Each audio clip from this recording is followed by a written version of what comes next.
Hey family, and welcome back. So this is the second video within the series of behaviors of, right? And today we're talking about the behaviors of a pathological abuser. In the previous video, we talked about the behaviors of blamers. And if you have not watched that video, definitely go ahead and check it out. But stay here for this one, since this is the one that you wanted to see originally, and then go check out some of the behaviors of blamers, because who knows, there might be some overlapping things that they actually do. So who am I and why should you care about this video? I am MarshaunO. I am a relationship strategist, and I help Christian women that are married on long-term relationships to stop feeling disconnected and unloved and shift them to feeling heard, understood, and appreciated. And the only way to feel appreciated is to understand why you do not feel appreciated currently. And so one of the ways that you can not that you can feel like you're not being appreciated is to be in a relationship with somebody who is an abuser. And I'm going to go over 10 things to look out for, and even decipher if you yourself have been an abuser at some point, or maybe you don't realize that these are abusive behaviors. So let's go ahead and jump into the first one, which is name calling. I hear a lot of couples and a lot of people that come to my coaching programs as well as one-on-one coaching with me, and they have a tendency to say that their spouse or partner, or even sometimes themselves, have a tendency to lash out and call their partner names. Now here's the thing with that. With all of these abusive behaviors, it takes away from you feeling connected and close to your spouse. And name calling, if you think about when you were a child, and I'll talk about me specifically, because if you've been following me for any amount of time, you know that I had low self-esteem because of my darker skin. That was my little T trauma from when I was a child, and it was something that I had to deal with, pretty much get over and work through, because there's nothing that I can do about my skin. I'm not going to bleach it, so in that regard, there's nothing I can do about my skin. Like, this is my God-given skin. And so when I would get called names, and any name that you can think of, whether you were the person that used to do this or you were the receiver like myself, being asked as far as like, why were you left in the oven so long? Why are you so much blacker than your siblings? Just all of that negative stuff that kids can say that they don't realize that they are helping to traumatize you later on in life. And when you start to name call within your relationship, just think about how that made you feel as a child on the receiving end of that. And sometimes even your parents or guardians could have been calling you names as well. You did not like it. It did not make you feel good. It did not make you feel more empowered or even respected. And so you doing this behavior within your romantic relationship, again, is not making you feel closer to your spouse. It is actually making you guys feel more distant, and you are repelling yourself from your spouse when you start to call them names. Or again, when you're on the receiving end, the person that is on the receiving end does not feel connected to you. They do not feel close to you. They do not feel like you love them, right? So name calling is totally an abusive behavior, whether you realize it or not.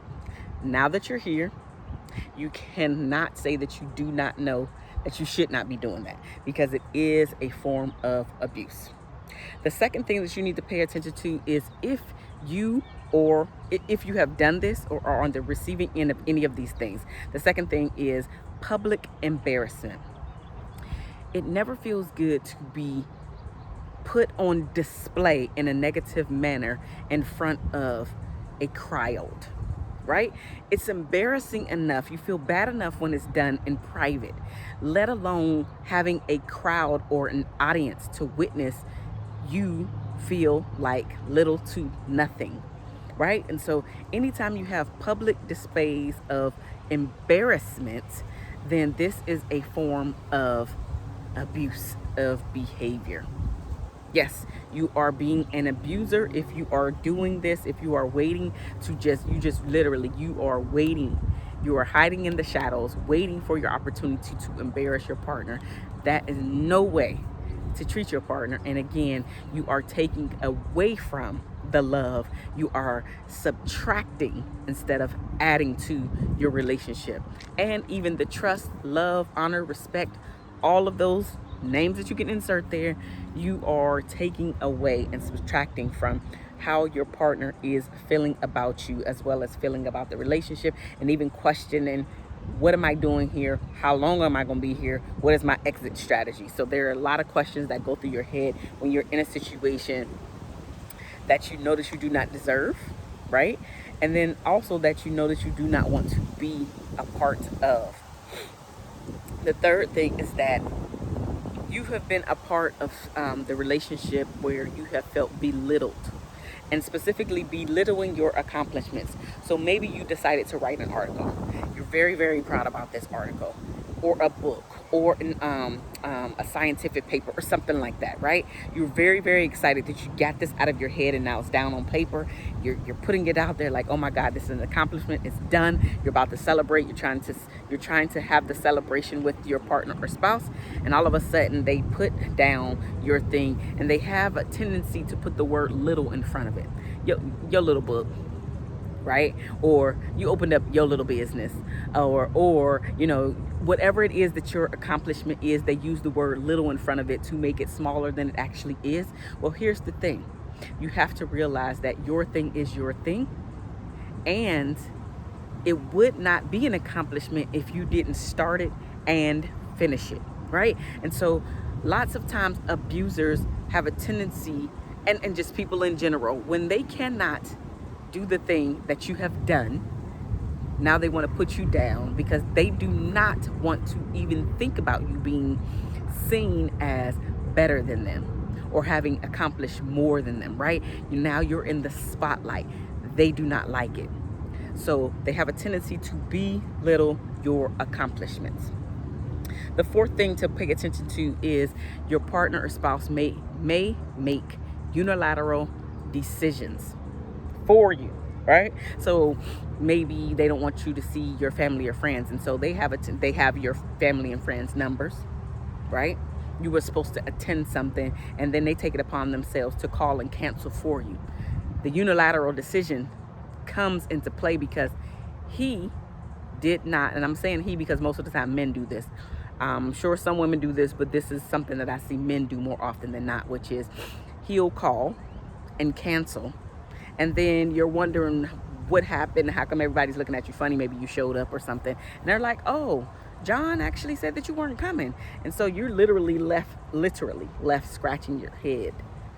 Or he decides to give away your password to X, Y, and Z, but you had no idea. And then when you ask him about it, it's like, oh yeah, well, I gave it to such and such. Well, I mean, this is not just your thing, it's our thing. So you can't really just make unilateral decisions or go out and buy a car, a boat, get a credit card that you don't know, and hiding stuff. Like, unilateral decisions is abusive behavior, especially if you're trying to be in a team environment, specifically within your relationship.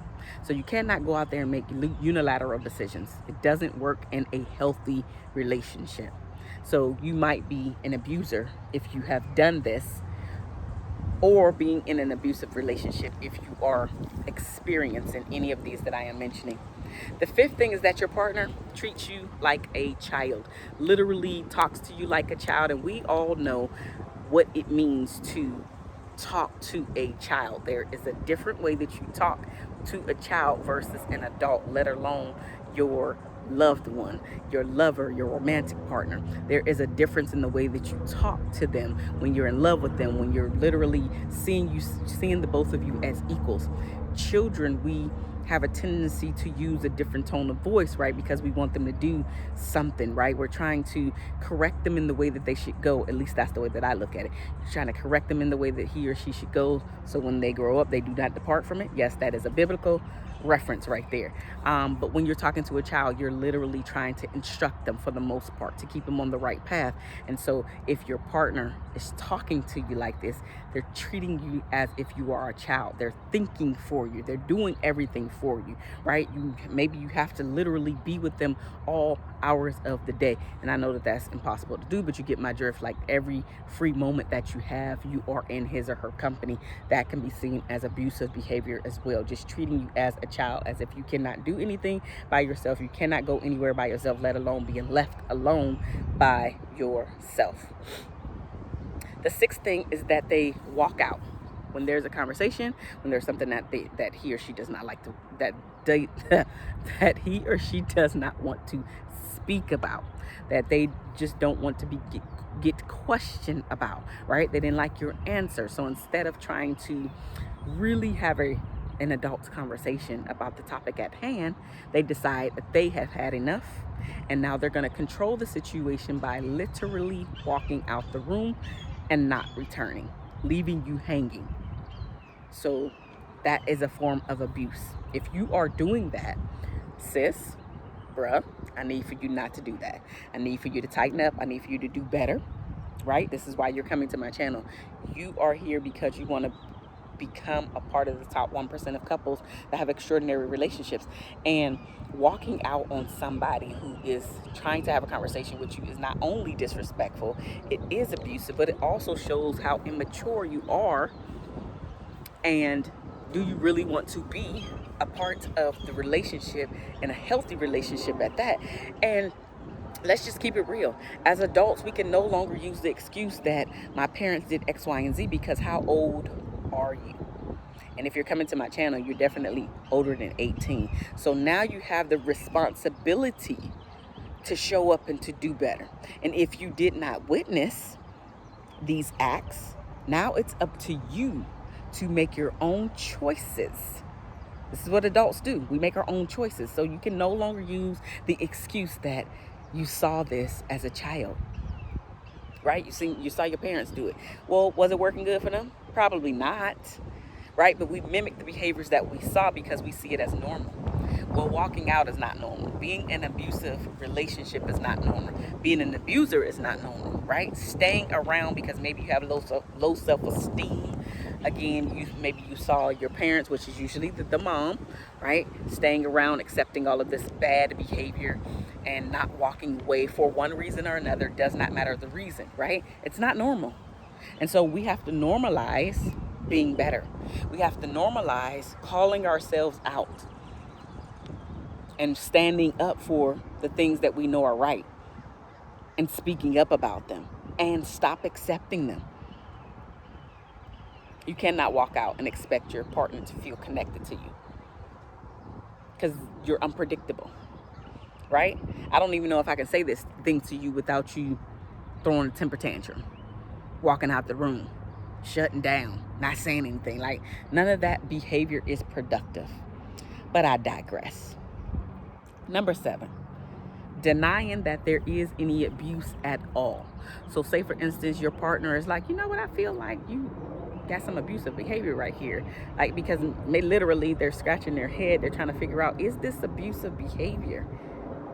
Or am I tripping, right? And so then they bring it to you like, you know what, I actually did some research because I didn't want to accuse you. I talked to my therapist, and they basically, they confirmed what I was thinking, which is some of the things that you do, some of the things that you say, your actions are abusive. And I want to actually talk about how we can get you some help if you need it, but definitely talk about this, because I don't want you to think that this is normal behavior, right? So you're basically bringing the problem, i.e. abuse, to his or her attention, and they just like flat out like, no, I don't do that. There's nothing abusive about what I do at all. Like, they're denying it, denying that they even do it, denying that it's abuse. Like, everything about what you're bringing to him or to her is a no-go, meaning I don't do that. It's all in your imagination. That's just how you see it, right? They shut it all down and make it seem like you're going a little cuckoo yourself. No.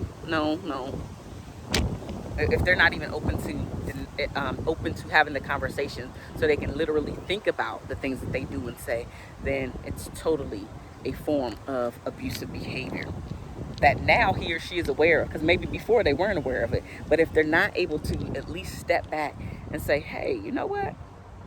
Now that you say that, I didn't realize it. My bad. That's the I'm sorry. However you say I'm sorry, right? And then acknowledge the fact that, okay, I really need to work on this because I didn't realize that this was abusive behavior. And not only that, I don't want to be seen as an abuser, right? So being able to take responsibility instead of denying is totally an upstanding thing. But if your partner denies it, specifically when you brought this to their attention, then you are experiencing some type of abuse for sure. Number 8,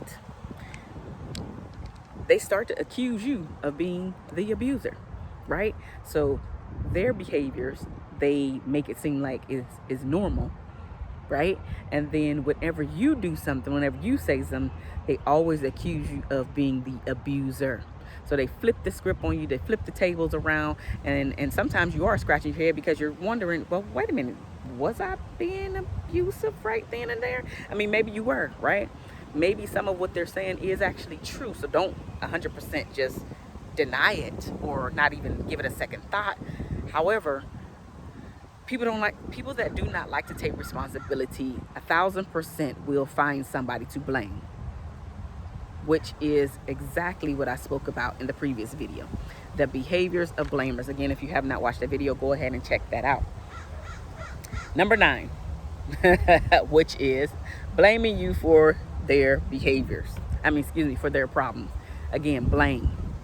They are looking for a scapegoat. They're looking for somebody to put the act on, or to put the fault on, so they do not have to own up to the part that they played in it. They're always, the things that they go through, which is usually bad, they always find somebody or something to put it off on. It's never their fault.